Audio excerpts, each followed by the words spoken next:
ముందు మేము తిరువన్నామలైకి వచ్చాము. అది తర్వాత ఇక్కడ భగవాన్ రమణ మహర్షి దగ్గర ధ్యానం చేయడానికి అవకాశం కల్పించిన గురుస్థానం వారికి నా ధన్యవాదాలంటే ఇక్కడ పొద్దున్నే ధ్యానము 2 గంటలు, రాత్రి ధ్యానం ఉంది.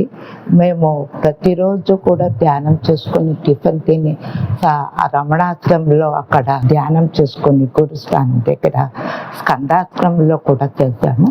అక్కడి నుంచి విరూపాక్ష గుహలో కూడా చేసి మేము ఎంతో ఎనర్జీని పొందాము. తర్వాత ఇక్కడ చాలా సౌకర్యాలన్నీ కూడా బాగా కల్పించారు. ఉదయం టిఫిన్, సాయంత్రం హెర్బల్ టీ, స్నాక్స్, నైట్ కూడా అన్ని డిన్నరు అంతా చాలా బాగా ఆర్గనైజ్ చేస్తున్నారు. వారికి నా ధన్యవాదాలు, కృతజ్ఞత తెలుసుకుంటున్నాను.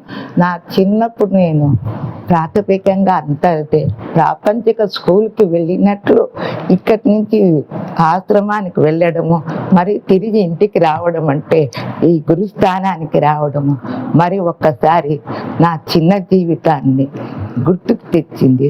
ఈ గురుస్థానం వారందరికీ కూడా నా హృదయపూర్వక నమస్కారాలు సార్.